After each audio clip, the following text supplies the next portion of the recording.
Welcome back, everybody, to the fifth episode of the CBB Central podcast. As always, Kevin Sweeney, Brad Cavallaro, talking about some college basketball here today. And Brad, how you doing, man? How are things?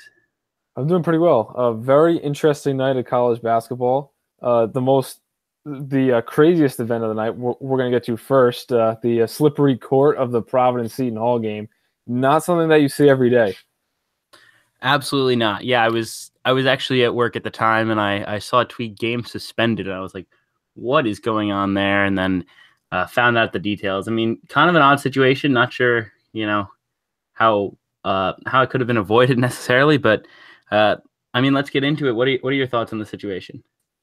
So I was sitting in class watching the game as closely as I could. So I didn't have access to the sound, and I just saw the refs brought over Kevin Willard and Ed Cooley, and they were talking to them for a while, and I knew that the game was going to be postponed at that point. Because similar thing happened last year at a similar time of the year.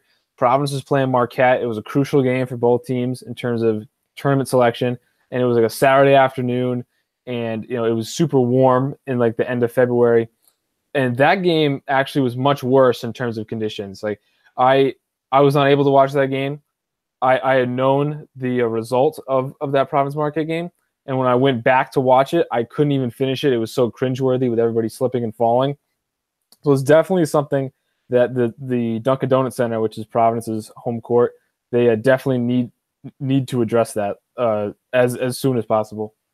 Yeah, I mean, it's a concern because, I mean, it's not like Providence is alone here in schools that use a multi-use facility that also has hockey. Whether it's, my hometown team back home at Siena, they use the Times Union Center downtown, which is also a hockey rink. They have out at Allstate Arena right now for Northwestern. They're using a multi-use facility. I actually watched them pull off the court and put on the ice, flip over the ice a few games ago, and they were playing Penn State out at Allstate. So, I mean, obviously not a situation that is that uncommon. So for Providence to continue to have these problems is a bit of a concern. Obviously, the weather played a role in it, with it be a bit of a heat wave in the Northeast. Can't relate out here in Chicago, Brad, but it's just it's a tough situation, especially given the time and score in the game. I believe it was 65-47 when the game was called with 13 minutes to go. It was 56-47. 56-47. Then but I mean, it might as well have been 65-47 with the way Providence was playing there. There was a typo in the AP story then, because I had it as much more out than it was. Regardless, I mean, how do you approach this game if you're Kevin Willard and if you're Ed Cooley with 13 minutes to go and a key game? I mean, Seton Hall has pretty much no momentum right now, and they lose some tonight. They could have kind of seized it fully tonight, and then Providence, right on the bubble, fighting for their lives here. Yeah, so it is interesting because Desi Rodriguez actually got hurt, had what they call a slightly sprained ankle toward the end of the first half, presumably slippery court related. I couldn't tell for certain, and I didn't have the audio, so I couldn't hear what the announcers were saying. But it seemed as if it was the court was a factor. So if he could maybe go tomorrow, that would help Seton Hall, because they would get one of their best players back. It is interesting. The game is going to be at Alumni Hall, which is Providence's on-campus arena, where the women play and the men practice, and it's like 1,800 seats. So it's going to be quite a different environment. Only the students and staff and like faculty from the school are allowed to attend. So it's going to be a very interesting game in terms of how Kevin Willard should approach the game. I mean, they kind of had this one, so as long as they maintain the same level of energy, and they have a 9-point cushion with 13 minutes to go, which should definitely help them, and hopefully Providence brings more energy tomorrow at noon. Yeah, I mean, it's interesting with both of these teams. I feel like there's been a similar problem this season of not really knowing which team you're going to get, and I think part of that has been kind of the energy level. It's definitely a surprise for me, especially with Ed Cooley, a guy who I've followed his career, and I think he's one of the better coaches in college basketball, certainly one of the more underrated coaches in college basketball with the job he's done at Providence, and before that at Fairfield did a very solid job there. But yeah, they've been an up and down team this season. And, if Desi can't go, I think you start to have to wonder, who is Seton Hall going to play down the stretch, because they're not a deep team. I think we've discussed this on the pod before. I mean, obviously you have Powell, Carrington, Delgado, and Rodriguez are your core. So if you lose Rodriguez, I mean, you're going to switch Sonogo and Enzi kind of on and off there at the 4. And then after that, I mean, you're going to need some production from either Miles Kale, Aaron Gordon, or Jordan Walker. And, it'll be a challenge for them for sure. And especially against a team, that's a little more physical, a little more experienced in Providence with those freshman guards. I mean, with say the matchup of, say, Alpha Diallo against Miles Kale, that could be something that Providence could exploit. Yeah, definitely. Seton Hall was using Kale primarily once Desi Rodriguez went down. And Providence has had a lot of success this year posting up smaller guards and smaller wings. Diallo at 6'7", Jackson at 6'6". They have an ability to take an opposing 2-guard down to the post, and they've been very effective this year. One of the biggest problems with Providence and why they've been so inconsistent is that Rodney Bullock and Kyron Cartwright have gotten, I wouldn't say significantly worse from last year, but noticeably worse. Cartwright's shooting the ball better, but overall it doesn't feel the same. It doesn't feel like he's playing at the same level. I think part of that could be Emmett Holt's absence, because he was able to spread the floor, and guys like Khalif Young and Nate Watson kind of clogged the paint, and so maybe Cartwright not being able to get to the basket as easily as he could last year could be a reason why this Providence offense is so maddening at times. Yeah, definitely. I think Cartwright's he hasn't been healthy, which hasn't helped either. But both teams have kind of been in shambles this season to an extent, but still, fighting for their lives in the NCAA tournament. In my opinion, Providence, with the 2 wins they have in the Big East, deserve to be in as of now. Although that could certainly change, coming down the stretch here in February and into March. I think the next thing we wanted to touch on in this episode was something that I personally think is just dumb. But the banner is coming down at Louisville. The 2013 national title banner will be coming down as a result of the scandal at Louisville, not the FBI investigation, but rather the Hookers investigation. Before that, against Rick Pitino, who, quote, runs a clean program. Thought you'd enjoy that one. I burst laughing when I saw that from Pitino's press conference today. Brad, what's your thoughts on, obviously, this situation, and also the idea that you have to take down a banner? What does it mean to you? I think it's pointless. Yeah, I mean, it is very, very pointless. It's all symbolic. I know I listened to the CBS podcast today, and Gary Parrish was basically saying that it was a huge deal that Memphis had to take down their banner because, like, Kansas has a picture of Mario Chalmers hitting the shot, and Memphis doesn't have anything like representing that great run. But the fans remember the run, the players remember the run.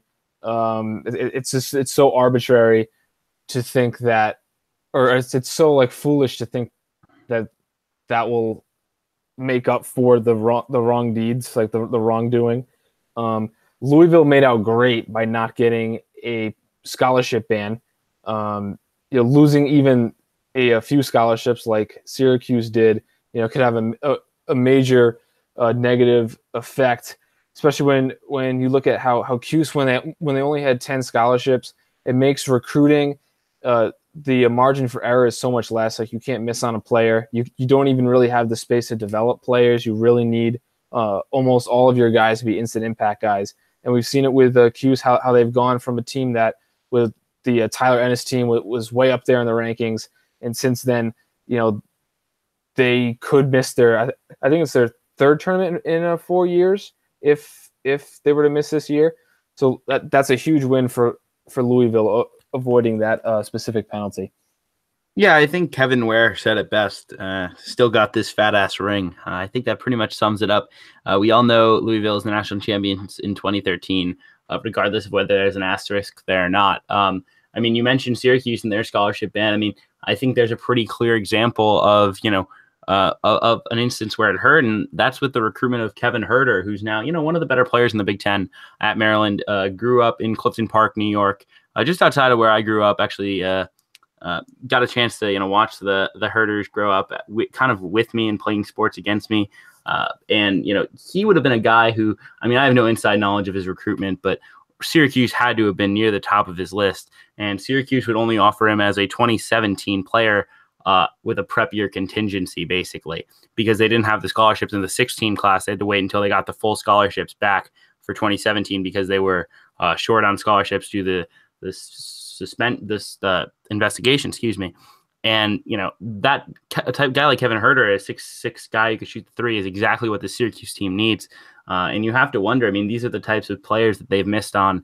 And, that scholarship ban, as you mentioned, is such a hard-hitting thing. I think you have to hit, where it hurts. And that's with scholarships. And I think that's with NCAA tournament postseason appearances have to be taken away. Because that's where the money is, and I think that's where we have to stay. I know Louisville is self-imposed on this situation, so less of a deal there. I think there's no perfect situation because obviously it's tough for the kids who commit to the school to then be told, oh well, now you can't play in the postseason. But at the same time, I mean, you can't make it right for everyone, and I mean, you have to hit these schools where it hurts. Taking down banners doesn't do anything. Vacating wins doesn't do anything. We all know that Louisville team won the national title. It is worth noting that according to the NCAA's official website, I read the article that they actually put out on this issue, and they said that Louisville has to pay back their NCAA tournament credits, like the money earned from those 3 or 4 years. And I read that Louisville thinks it's only $600,000, which is absurd. That they won the national championship one year. It's got to be millions and millions of dollars. I know people were getting at Dan Dockich had said like a month ago that Louisville was going to pay back $20 million. That seems a lot more realistic than I think their interim president said that they have to pay back $600,000. Yeah, no, that's crazy number. That's crazy low. I mean, I don't know the numbers in particular, but I know there was discussion of, oh, your NCAA credit was like $500,000 per win, and that's like a conference deal. I know at the lower major level, I was reading an article about how important like this first 4 games are for like the NEC and things like that. But yeah, I mean, I think it's going to be a pretty significant financial penalty. So that'll be very interesting to see what that total runs to. I know Louisville has plenty of donors who I'm sure will be willing to cut the check, but still not an easy amount of money that they'll have to swallow. And that probably will wind up in the courts because Louisville seems to want to fight this thing. And I actually wrote an article yesterday on Busting Brackets that while Louisville did technically escape a postseason ban, there is absolutely no guarantee that they're going to make the NCAA tournament this year. And if I were to bet, I would bet that they would miss the NCAA tournament. Yeah, I think there's such an interesting resume because, most of the time an ACC team with no bad losses and that's over 500 would be, in pretty good position to dance. But they've pretty much beaten everyone they're supposed to beat and no one they're not supposed to beat. And so, I mean, coming down the stretch here, they lost pretty handily to Duke today. I don't think that was a surprise. They still have at Virginia Tech versus Virginia and at NC State. To me, it comes down to those 2 road games against Virginia Tech and NC State. I feel like you need both of them if they want to dance, unless they're going to make a pretty strong run in the ACC tournament. I mean, what's the quality win on this resume right now? At Florida State? Yeah, they have 2 quadrant 1 wins, at least by expected RPI that I looked up yesterday. So that was at Florida State and at Notre Dame. Notre Dame is a fringe bubble team, maybe. They luck out because of that quadrant 1 extends to top 75 for road wins, and Notre Dame barely sneaks in there. And then they have a home win over Virginia Tech, which is aging pretty well. Mm-hmm. I think Virginia Tech is pretty solidly in the field, but I mean that's 2 wins against the field. That's not going to get it done. And as we've seen with the committee, quadrant 1 wins are prioritized much more than avoiding bad losses. And could I just bring up too, I don't understand why people continually say that David Padgett is doing a good job. Like, I don't understand how you can think that when, at least I had Louisville in the preseason top 10. I think most people had him in the preseason top 15. So he's taken a roster with all these, top recruits, top 50 recruits, a veteran team. They have one of the most talented front courts in the country, and he has taken them to a probable NIT berth. And yet people keep on saying that he's done a good job. Like I know it was a tough situation, but that doesn't mean that he did a good job in the tough situation. Yeah, that's a tough one for me because, I mean, in many ways, I think David Padgett deserves a tremendous amount of credit for, not letting the wheels come off of this thing and, managing this thing well. The program's run smoothly this season. And, after that Kentucky game where they got just absolutely beat down, I think there was some serious questions about this team, but they rallied after that. And I mean, they're losing games, but they're losing close games. They're losing by 3 at Miami and 10 at Virginia, 4 versus Florida State, and 5 versus Syracuse. There's a very real way where this season didn't turn out the way it did. I mean, I don't think he's necessarily been some like coach of the year candidate by any means, but I think he's done a pretty solid job. I mean, I don't know if he's the guy you give it to long term. I don't think most people expect that, but if I was a American Conference school or I was a any high level mid major, even some lower level high majors, I'd certainly be giving David Padgett a look. I think he deserves it given his stature in how, I mean, obviously Rick Pitino's a bit of a disgrace name at this point, but he's still one of the more experienced coaches in college basketball. And if David Padgett is clean, which I think him getting the job indicates that, and him being the only one who stayed on staff indicates that he probably was. I mean, I think he's a good coach. I don't know if he's a great coach. I don't know if he's done some spectacular job like some of the media has. I think part of it's the media is afraid to criticize David Padgett just because of what he walked into, just a complete mess. But I mean, it's a tough situation. I think you're right for sure that it's been a bit of a parade for a bubble team. It's kind of the same thing with Steve Peichel for Rutgers. Everyone talks about what an amazing job that Peichel's done. Yet Rutgers is going to probably finish in last place both years, and next year they could potentially lose their best player, Corey Sanders, who's already tested the waters multiple times. And I'm not saying that Peichel is a bad coach. I think he is a very good coach, as he proved it at building up Stony Brook. But he has potential to do a good job at Rutgers. But I don't see how anyone can say that he's done a good job at Rutgers up to this point. Yeah, I mean, that's a more philosophical thing. I think that was just a situation where everyone knew this was a complete mess, and some of the stuff that he had to bring in his first recruiting class just to field the team wasn't going to be talent that would compete in the Big Ten. And I mean, if you look at, this year's roster, he's, Geo Baker's been a good player as a freshman. They may lose Corey Sanders, but Gio's a really good future piece. Eugene Omoruyi's been pretty good this season as well as a sophomore. Issa Cham as a sophomore as well has had a good year. And then they'll add that core to a pretty good recruiting class next year. I think the future's bright. I mean, it's early to say, but I mean, I think Pike just has people believing in this program right now in a way that there wasn't necessarily that type of belief under Eddie Jordan or previous Rutgers coaches. I mean, this has been a pretty big mess for a pretty long time. And so, I mean, it'll be certainly interesting to follow. But I think we give credit sometimes before the results are there, and that's pretty fair to criticize. Yeah, a ton of people are saying that if Peichel gets offered the UConn job, he shouldn't take it, which I think is just been absolutely bananas. I'm not even sure that he would be a preferable candidate for UConn over a guy like Danny Hurley. It's like URI, didn't have much success. I think before last year they hadn't even made the NCAA tournament since like the 90s. Yet he has them absolutely rolling now, where most people have forgotten how far he actually brought that program. Because when Jim Barron left, Barron got fired, and then went to Canisius and took Billy Barron with him. That URI program had no talent. It was like completely devoid, and the rebuilding job that he did, I think, kind of goes under the radar because of how good that they are now.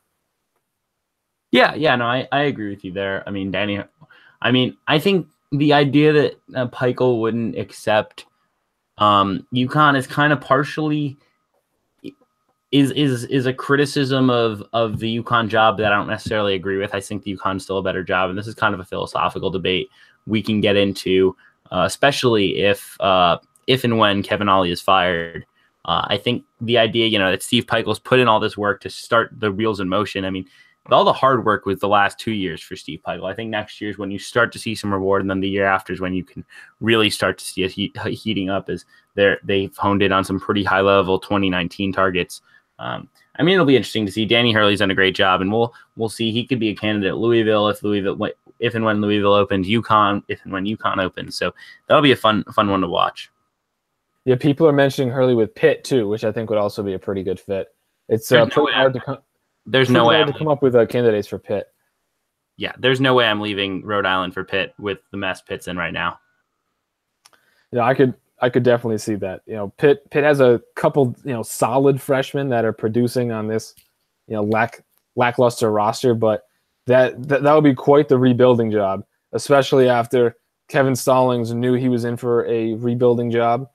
Well, his first year he had all seniors and failed to make the tournament, but he knew after that it was going to be all rebuilding, and he might only get 2 years there.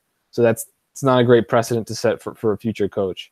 Yeah, no, it's a mess. So I think if I'm Pitt, I'm calling Jeff Capel. He's probably my first call. I don't know if he takes it, but I'm calling him, and then I'm calling Nate Oates at Buffalo. But that's neither here nor there. I don't know if Kevin Stallings gets fired this year. I think he's got a massive buyout. I don't know if you can keep him, but at the same time, I don't know if you can fire him. It's just such a big cost. Their AD, who's now at Oregon State, made that contract and has left Pitt in a great world of hurt. Yeah, it's the ultimate catch-22 where he's got no momentum, and next year's going to be really bad. So he kind of deserves to be fired. Yet, how can you hire someone for a rebuild and fire them after 2 years?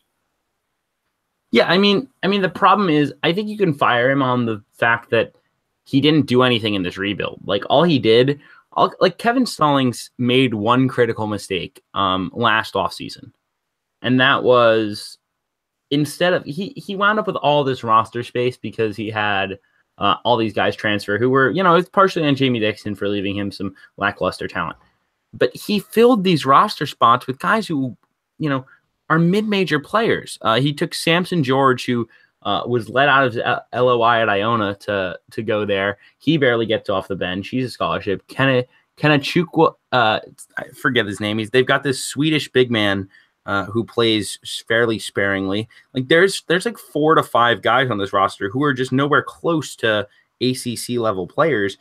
He should have maybe taken 2 of these guys and then said, screw it, let's move on to 2018. Let's get focused on getting some top 100 kids because his class isn't good next year.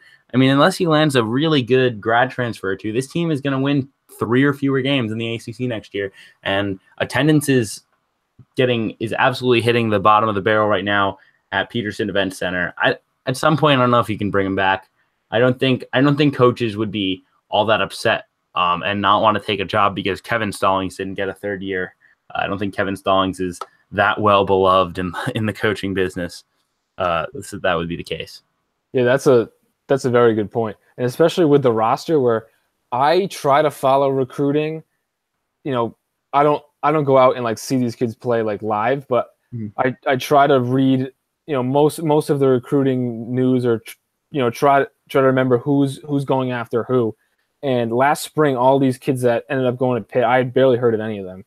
I know that Jared Wilson Frame was like a very highly rated JUCO player, but like all these like you mentioned, the Swedish big man and Samson George, and then they got this grad transfer who I don't think even played that much at Lafayette, who hasn't been playing much for them either. It seems like a real misguided attempt. I think when you're trying to do a massive rebuild like that, you got to go the transfer route and have guys that maybe didn't fit at their high major destination, have them sit out and have 2 or 3 years remaining.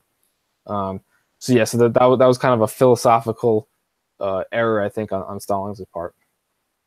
Yeah, nothing really much more to add there. Pitt's pretty much a mess, and I think I just don't know how they turn it around. I mean, this 2018 class isn't good, and I mean, unless he runs off 3 to 5 guys next summer, he's not gonna have the space to make too many more moves. And even if he does, it's not like he's involved with lots of top 100 kids. I just don't see that there's any path to which this team is any good next year. It's crazy too, because I remember when Pitt was number one in the country. Yeah. You know, at Providence College, they still have a picture up when I was there last year that of when Providence beat number one Pitt like 9 or 10 years ago. You know, there's after all that time, you know, that win is still celebrated, and to see where Pitt has gone now, it's absolutely bananas. Yeah, it's kind of hard to believe as well. I mean, I think there was no clearer picture than, you know, turning on some of these games this season and just seeing no one at the games. I mean, I always picture the Oakland Zoo as one of the tougher places to play in college basketball, and that place getting packed. And it's just, it's a sad time to be a Pitt Panther fan, I would assume, right now. And I almost feel like you need to make a move just so you show your fan base you're trying. Yeah, I would definitely agree with that. Like, you know, they had guys like DeJuan Blair and Sam Young, and you know those are such fun teams to watch. And now now it's crazy. Yeah, the fan attendance is a real problem, especially at a UConn too, and I think Memphis too has struggled with fan support.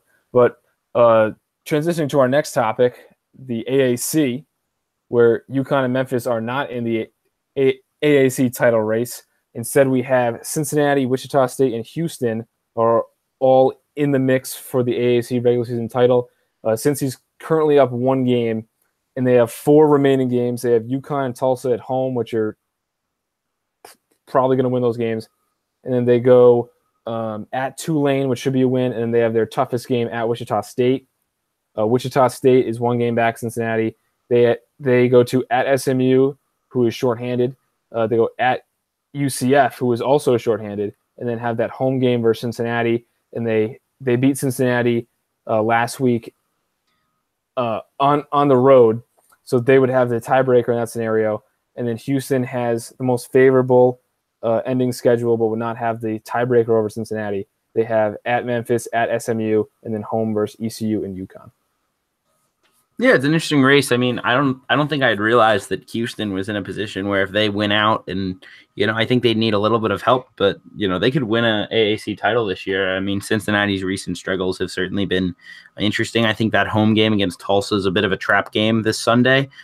Tulsa's played better of late. They've won, I think it's 4 or 5 in a row. They've won 6 in a row. Yeah, so not an NCAA tournament team, but a team that could try to maybe steal a bid in March. So that's a bit of a trap game with the Cincinnati team, not playing its best basketball right now. But yeah, I think all this does is speak to just the job that Kelvin Sampson has done with this Houston team.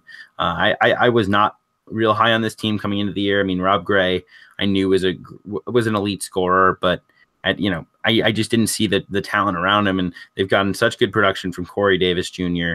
Devin Davis has really stepped up in the front court and just been a solid player. They're just a deeper team this year. I think their backcourt is pretty solid, and I mean they're creeping up into what I'd say like the 6-7 seed range now in the NCAA tournament.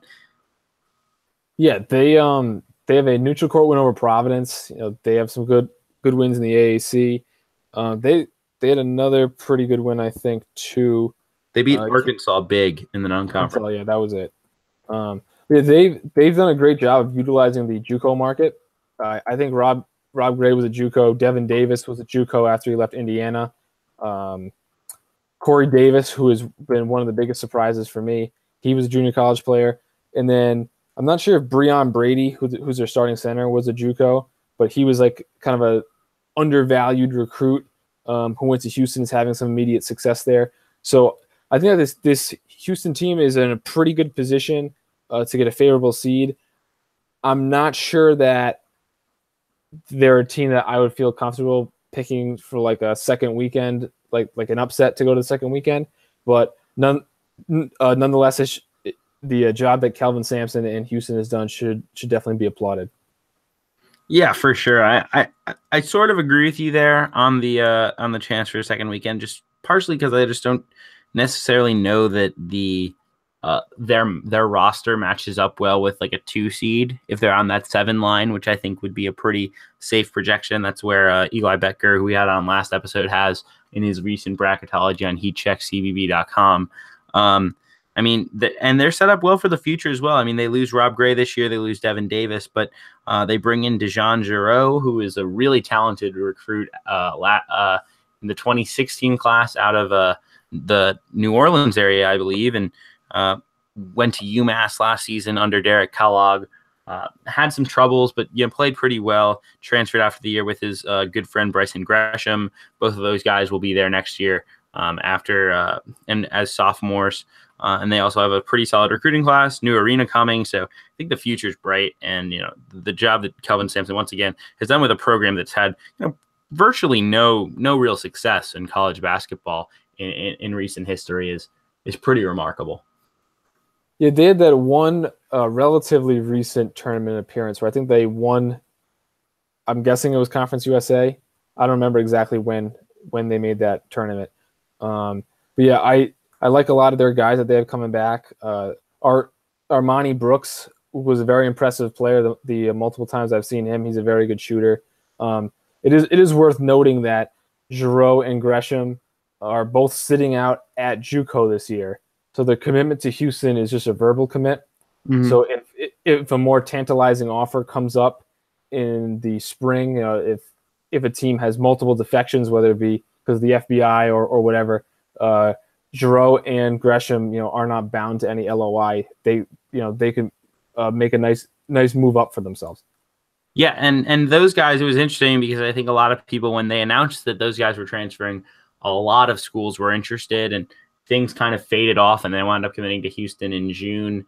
I've heard things. I can't fully corroborate them, but I've heard from a few people that those guys were not necessarily, the best locker room fits at UMass, especially for a new culture that Matt McCall was building. So maybe that went into it. I think them being a package deal, I believe that's how they went as a recruitment. Might have heard, especially, later in the process, looking for 2 scholarships. I know Georgetown was one of the few schools that did have 2 to give, and they were interested, but that didn't materialize. So maybe it was a grades thing. I don't know, but for whatever reason, they're at JUCO this year, and then they'll be at Houston next year, I would assume. Although, as you mentioned, there could be, an opening there for something else to occur.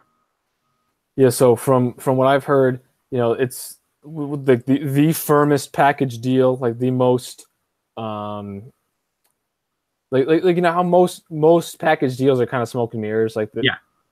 This is like a very, very legitimate one because they both survived Hurricane Katrina together, so they're very, very close, and academics are an issue from what I've heard, and I'm guessing because their final 3 schools, I believe, when they were transferring from UMass, it was Creighton, Georgetown, and then another school.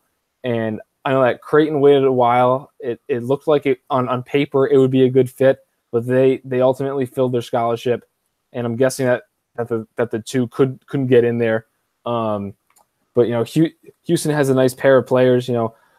I know a lot of people wanted Giroux without Gresham, but Gresham was a top 150 recruit on Rivals, so he's not a slouch by any means.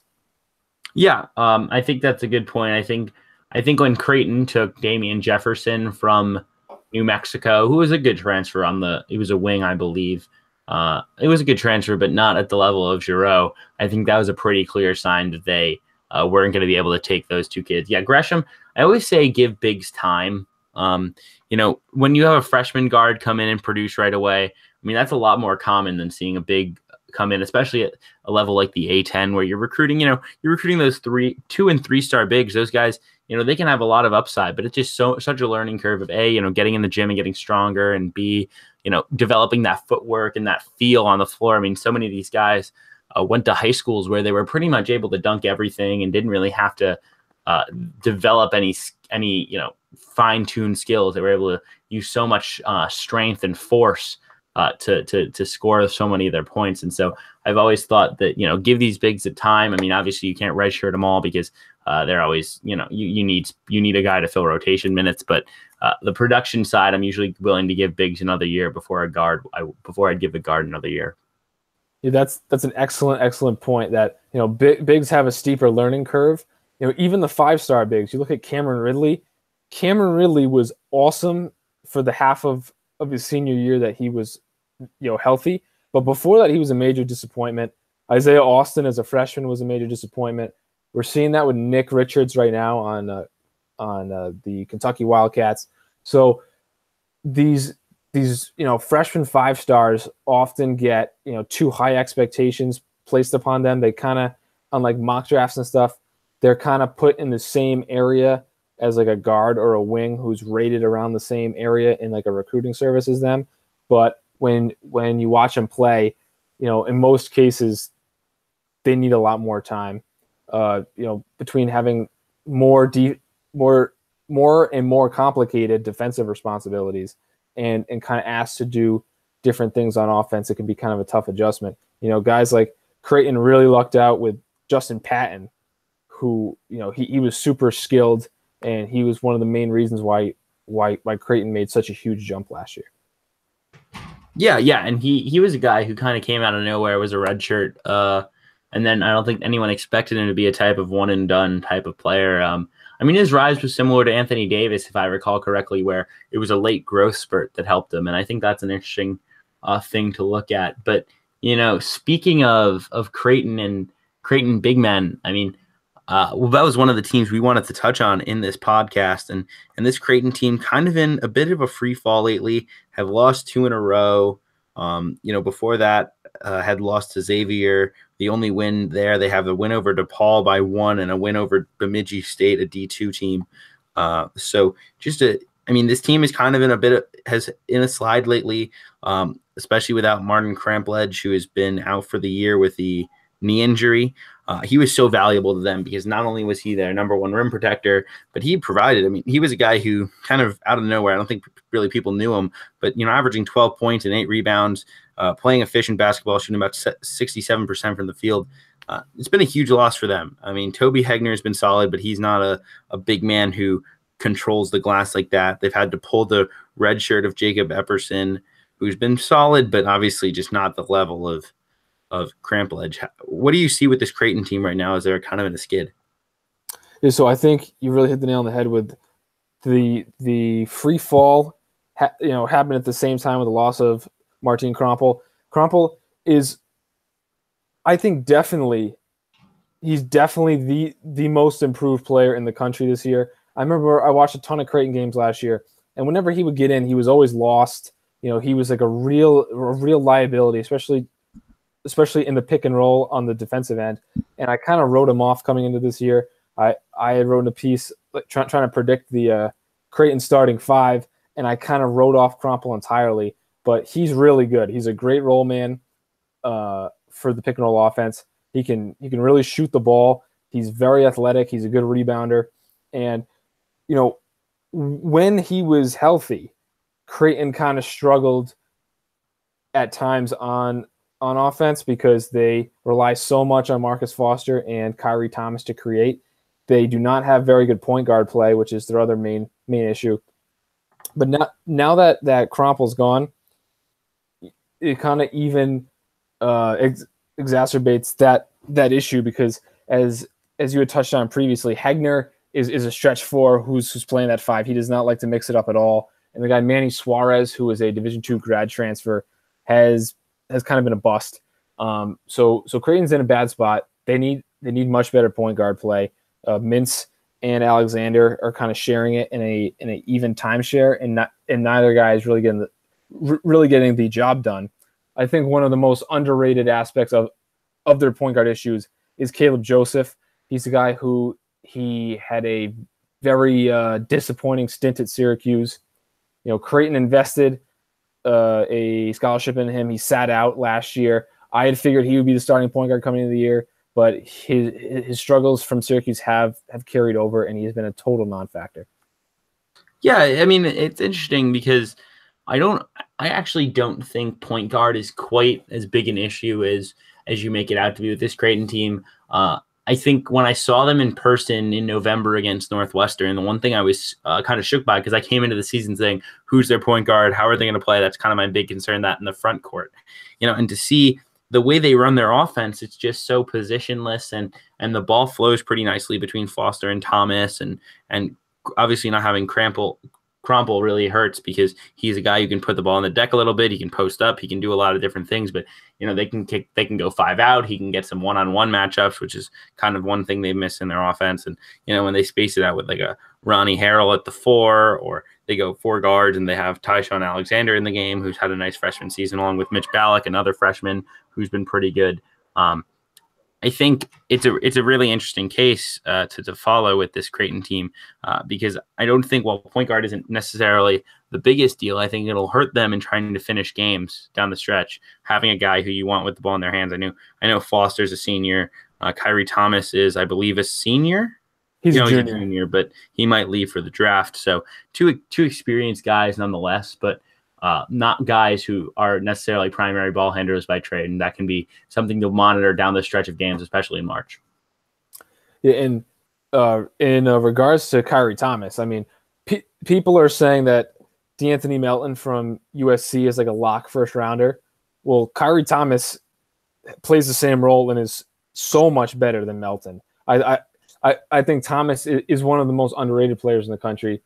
I think he's a surefire NBA first rounder, which could set Creighton back a bit, because when a program that's not like a Duke or Kentucky, loses multiple guys to the NBA early, it sets this domino effect, because you can't recruit around that.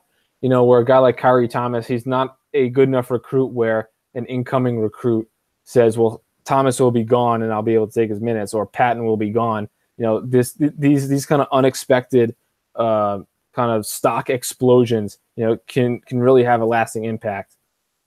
Yeah, that's an excellent point. And I think with regards to Thomas's NBA prospects, I mean, I don't know if he has the scoring upside that a D'Anthony Melton has, but I mean, his ability to, he comes in as a pick. I think I would say, like, if you picked him in the 20s, like if you're Portland, let's say, and you're like a fringe playoff team and you're drafting Kyrie Thomas, like, he's going to come off the bench, hit threes, be efficient scoring the basketball, and then be an elite defender. Like, how much more can you ask? He's shooting 53% from the field, 41% from 3, 82% from the foul line.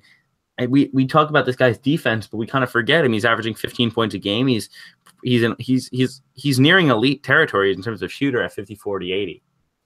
Yeah, and I think the biggest addition that he made to his game this year for his stock to explode so much is he became a much better ball handler, which helps him so much offensively. He can really create offense now, and he is a quality passer. He can guard multiple positions. He's very long. I think he should even be getting looks up to that back end of the lottery. I know for people who follow the NBA draft closely, there's kind of a consensus top 11 right now, and then kind of falls off at 12. I think team needs being taken into account. I think 12 is where his range should start. Yep, sounds good to me. And another guy who's kind of in that lottery mix is on Texas A&M, and that's Robert Williams. And when you look at this Texas A&M team, a similar team to Creighton, another team we wanted to touch on because they are also in free fall. They've lost 3 in a row after kind of getting hot for 4 wins in a row. I think the big loss was losing Dwayne Wilson to the knee injury, along with losing J.J. Caldwell and J.J. Chandler to suspension and being kicked off the team in Caldwell's case. This team has no guards left. I just have a tough time seeing. I think they sneak into the NCAA tournament just because of the quality wins, but at the same time, their guard situation is basically TJ Starks, and that's it. And he's like scoring point guard. Yeah, I think you really hit the nail on the head there. Since Wilson shut his season down due to injury, A&M has lost 3 straight. He was their glue guy at the point guard position. He was a capable driver and a capable shooter, but he was known more for his defense. I know at Marquette, where he played his first 3 years, the first 2 years of his career, he was kind of a spark plug scorer off the bench who averaged double figures. Last year, when Marquette was much better, he was moved into the starting lineup as essentially the small forward next to Rousey and Howard, and he was just asked to defend and do all the little things. And I gained a ton of of respect for him in terms of being willing to make that move. Another huge problem that Texas A&M is having is that they need DJ Hogue to hit shots from that small forward position. And in SEC play, he's shooting 26% from three and 62% from the free throw line. So that is definitely something that needs to be addressed, especially because they play a more traditional lineup where they really use two centers. They use Robert Williams and Tyler Davis when they probably would be better off, just using one, even though those are probably their two best players. Yeah, it's tough because, I mean, at this point, what's the incentive not to zone Texas A&M at this point? And if I'm Texas A&M, I don't know that you can play man-to-man. I mean, you can't let a game get into the 80s like they did against Mississippi State, or the 90s like they did against Arkansas.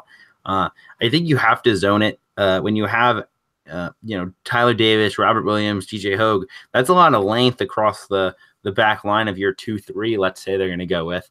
I mean, I think you could try to get these games into the 50s and 60s and just try to grind out wins. Hope that Tyler Davis can create enough in the post, and guys like Hogue and TJ Starks can hit a couple of shots and find a way. But I just don't love this Texas A&M team right now. I think they're destined for maybe an early exit in the NCAA tournament should they sneak in. Yeah, and then you had mentioned this earlier, but I am not a TJ Starks fan. I know he's only a freshman, but he is more of a scorer. He's kind of a gunner. He wildly drives to the basket. He's always over penetrating, and even though he's been scoring well of late, I still think that a guy like Caldwell would have been a better fit, as he could set up teammates better. I know that he has been dismissed from the team, but this team has a real roster construction problem. And even when you look at the loss to Mississippi State, it might even be more concerning because Mississippi State plays a lot of traditional themselves with Eric Holman and Abdul Ado at the 4 and 5 respectively, and they're not a great shooting team either. So that was kind of a matchup on paper that A&M should have exploited, yet they find themselves with yet another loss. Yeah, I mean, I think, coming into the preseason, I thought this team had such a high upside because I saw J.J. Caldwell as their point guard. And I had heard all the hype about this kid. And I mean, I think it was well warranted when I watched his high school tape. I mean, he was a guy who was a selfless player who could, distribute. And that was what they needed because 2 through 5, you felt like they were pretty set. So you bring him and you bring in Dwayne Wilson to kind of run the show / defend and do some things off the bench. I thought this team was going to be really good. And I mean, at their peak, they were just without Wilson, who, I mean, a real warrior playing through a torn ACL until he finally had to shut it down. And then Caldwell's problems started before the season. I tweeted out that it was a concern, and it just got worse and worse and worse. And now he is off the team. I would assume headed to junior college, although we'll see what happens there. I mean, it's just a tough situation. I think Starks is suited for a role where he's coming off the bench and shooting and trying to make plays. But I mean, as a freshman, just thrown into such a tough situation, hard to blame him. I think he has a fairly bright future, but it's just going to take some time. And unfortunately, I mean, you don't really know what's going to be back from this roster. I think that Robert Williams is going to go to the league. He stayed last year. That really hasn't paid off. I think he's gone for sure. I think you've got some tough decisions to make with Tyler Davis and DJ Hogue and Admon Gilder. I think all of them have interesting reasons to stay or go, although I would say Davis probably stays. We'll see what happens there. I mean, Billy Kennedy is a guy who I respect greatly, and I think he's a better coach than he's gotten credit for. But he's had some struggles this season with this team, keeping it together, and it's been a tough year for the Aggies and such a promising start to the season.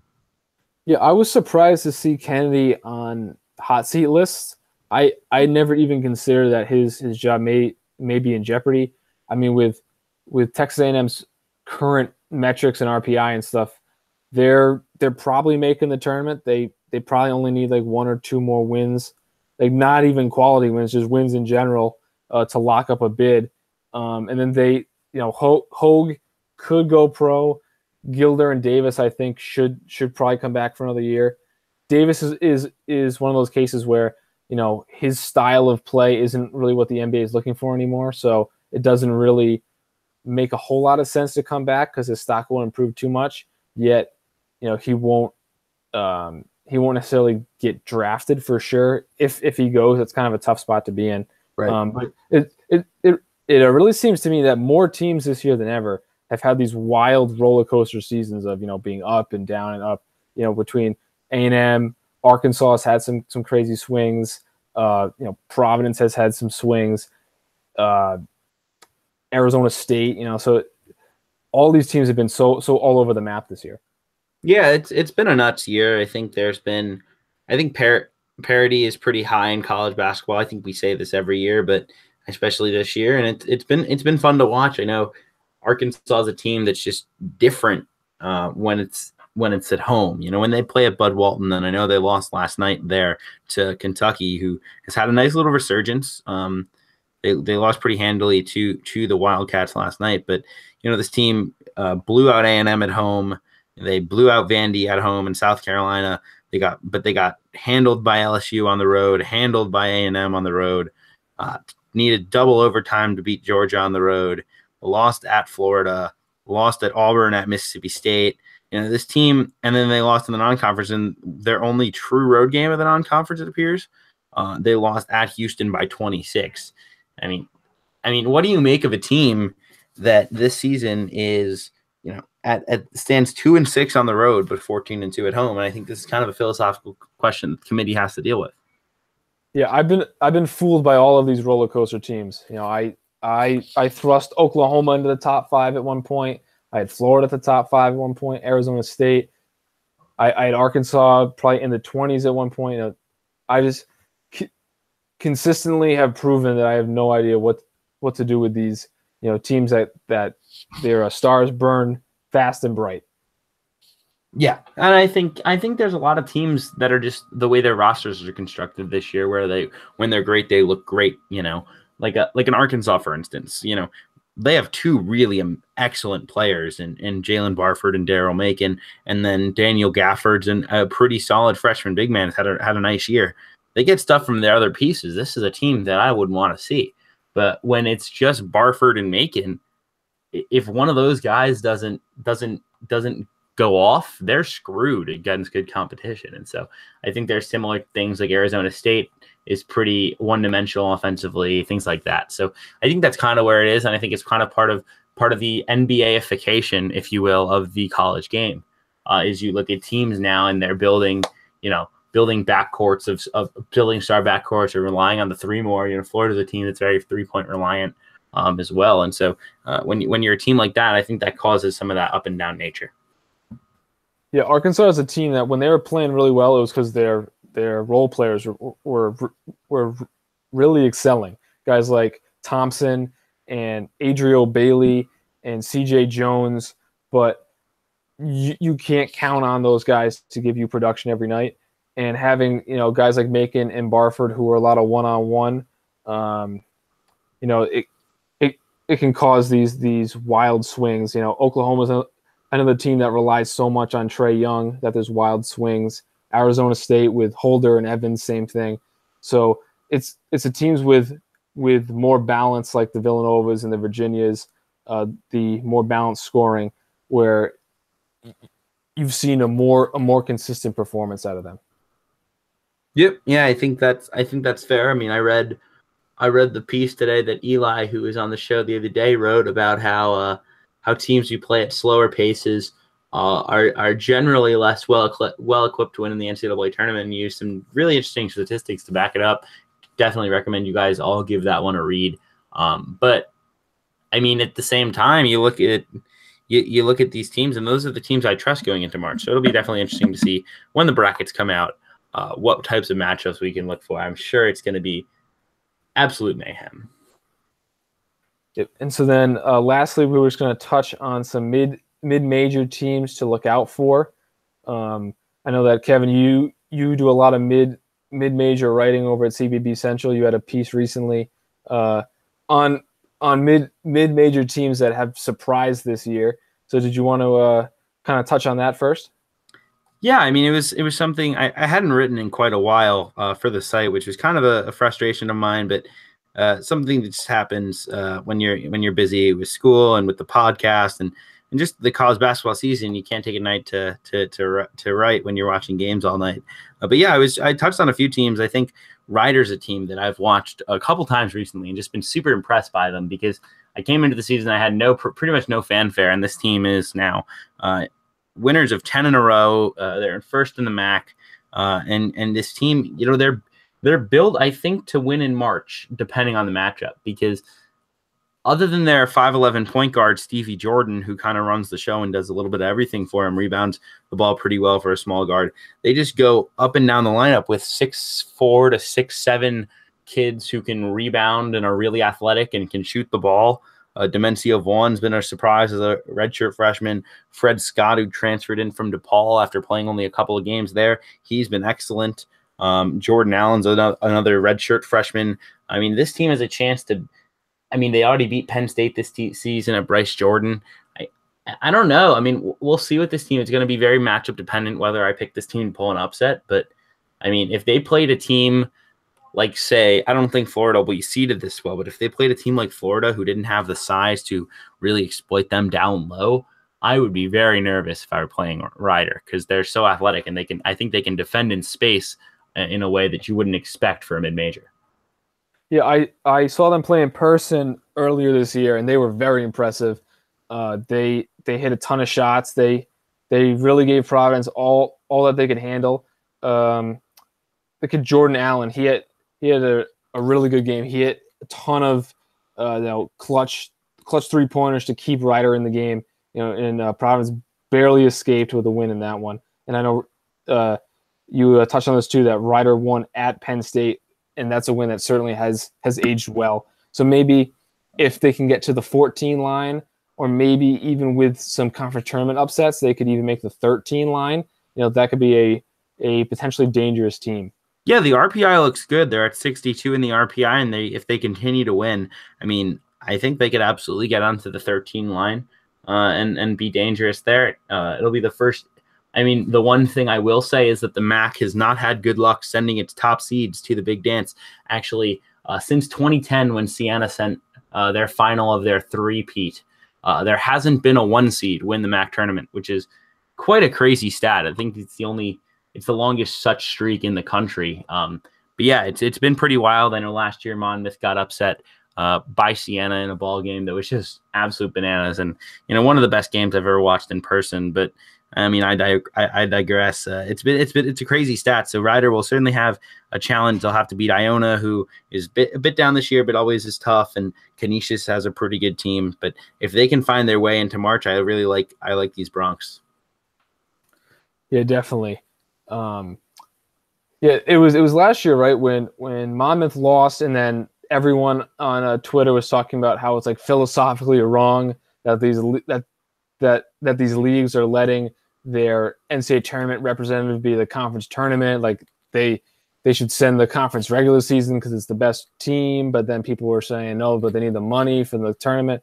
So it's such a complicated situation where a lot of this drama that we get in a championship week comes at the expense of some good teams that could really make some moves in March. Another team I wanted to mention was Vermont. Vermont is off to another great start in the American East, where they're the best team by far. They have a really talented center in a Peyton Henson, who's a transfer from Tulane. He's mobile. He can hit shots.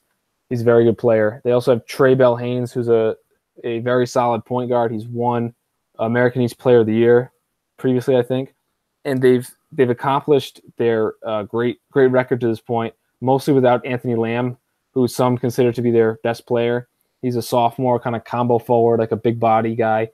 He's very skilled, and he should be back for the conference tournament, which could make this Vermont team extremely dangerous. So, Kevin, where do you see Vermont in terms of seed and then potential giant killer status? Yeah, I'd put them probably on that 13 line as well, just because I think their RPI gets brought down by their conference, and they don't have that signature win in the non-con. I know they played Kentucky real tough, but just unable to finish it off. I think that 13 line maybe sneak up onto a 12. I mean, it's tough because I don't look at this roster construction and say this is a team that would scare a high major, because they're not overly athletic. They're not overly big. I mean, Peyton Henson's 6'8", but he's more of a stretch four. Lamb at 6'6", a bit foul prone, and we don't really know what he'll look like coming back off the injury. They have gotten good play from Drew Urquhart down low, who's been a big revelation for them down the stretch with Lamb out. But then you have to look at the John Becker factor, and he's such a good coach. And I think what makes him such a good coach is his ability to coach guys to their strength. This team, everyone plays the role that makes the most sense for them. Everyone is a star in their role, if you will. And they challenge. I didn't think they had a chance against Purdue, even though I loved this team last year when they played Purdue last season, because I was like, how do they match up with Isaac Haas and Biggie Swanigan? And yet there they were, right down the stretch, played that team wire to wire. Coach Becker just does such a good job of switching defenses, and he runs such good offense, efficient offense. And I mean, this team can hit threes. And you can't doubt experience in March. Trey Bell-Haynes is a guy who has played so much basketball in his career. It's kind of unbelievable. I remember watching him as a freshman in the second game of his college career at that ball game in person and saying, holy cow, if this kid's a freshman, this is going to be fun to watch. And it certainly has been his career. He's totaled now over 1,500 points, nearing a 500 assists for his career. Will break 400 rebounds as well. And so one of the better players, I think, in the history of Vermont basketball. He'll lead this team in March. And I think if Anthony Lamb's healthy, I think they could absolutely pull an upset. Yeah, they had Kentucky on the ropes. I think the opening weekend of the season, Becker drew up this great play for the game-winning shot that ultimately didn't go in.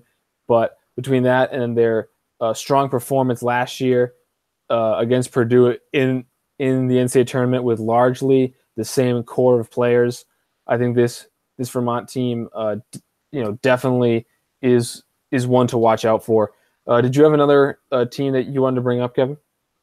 Yeah, I would say Murray State's a team. I was actually talking about them this past weekend on Forever March with Blake Lavelle. I think a guy that we're both familiar with on Twitter does a really good job with covering the SEC and college basketball as a whole. And he was like, do you like Murray State or Belmont as a team to pull an upset in the NCAA tournament? Which one basically would the average OVC fan want to root for in the conference tournament? And I think this Murray State team is super dangerous just because you have a senior guard in Jonathan Stark, who's an elite shooter, shoots 43% from the field, not from the field, from three, just an unreal shooter. And John Morant's a freshman, averaging 12 points, 6.4 assists, and 6.5 rebounds.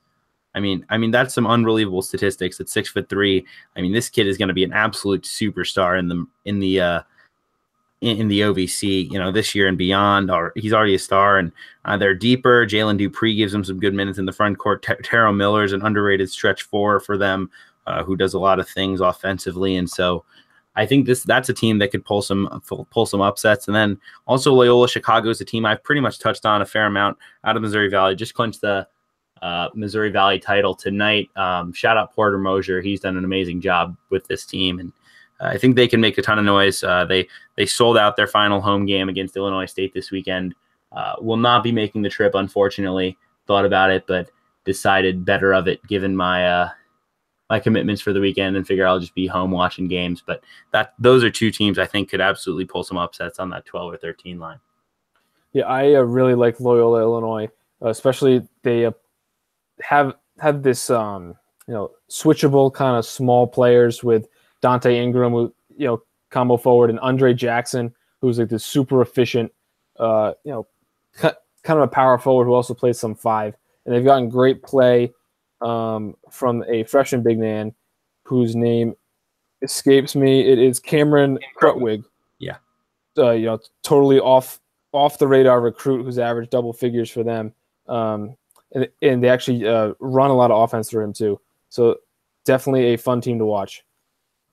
Yeah, Loyola's fun because they can go 5 out, and then they can also then put Krutwig in. I mean, he only plays 25 minutes a game, 24 actually, and he can come in and just post up. He's pretty skilled in the post. He's a wonderful passer. He had about, I think, 7 or 8 assists in a game I went to early in the year when they beat UIC. So he can give them that different look, and And the season that Clayton Custer has can't be overlooked. The Iowa State transfer who, transferred from there. He said in his press conference after one of the games that I went to that he left Iowa State not because, he disliked it there, not because he liked Coach Hoiberg. It was just more of a situation of Monty Morris was in town and he knew he wasn't going to get the chance to really play until his senior year. So he left and wound up at Loyola with his former high school and grade school teammate, Ben Richardson, in the backcourt. Those two guys are special, and Custer especially shoots 49% from the three, 56% from the field, takes care of the ball, just everything you want in your star point guard. I mean, one of the reasons why this team is so dangerous. Yeah, and Clayton Cluster and Ben Richardson have also missed some time this year.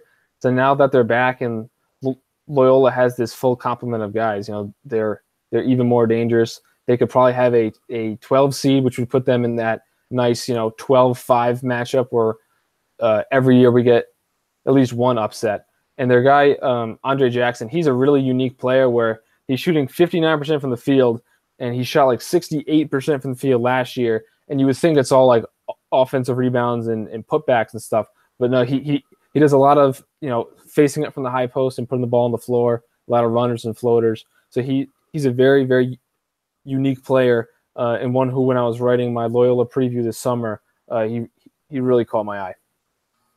Yeah, Andre's a fun guy to watch because, once again, they kind of have two looks where they can go Andre Jackson at the 5, or they can go Cam Krutwig at the 5, or they can play both together, which they don't do as much because they like to have that spacing. And neither's a great three-point shooter. Andre can step out and hit it a little bit, but not too much. And so it just makes them such a dangerous matchup. And they do really embrace some of those positionless concepts. I know Coach Mosier was talking about that in one of the press conferences as well. Have the quote down there somewhere about how he wanted some more positionless looks and things that they've worked on. And so, I mean, the future's bright there. They're recruiting well, and I mean, that's a program. I know Porter had some question marks coming in. Was he anything more than a 500 coach? But he's recruited extremely well. This team's playing much better basketball. He's done a wonderful job with this team. Definitely. And I think that we were running a little bit long here, so that'll probably do it for tonight. I'm sure that we'll talk some more mid-major and potential bid thieves on a later podcast. Anything else that you would want to mention before we go, Kevin? No, I think that does it for us. I think that was a wonderful podcast once again. Once again, guys, check us out on YouTube. As always, if you're listening through that, check us out on the SoundCloud page, which I will tweet out through PodSource. That's a really good one. We've got a cool logo. I don't know if you guys have seen it. It's pretty out there, but I'm a big fan. And so looking forward to a big weekend of college basketball coming up. As always, tweet us anything you want covered in the podcast. We'll be glad to get to it, and enjoy your weekend, everybody. And thanks for listening.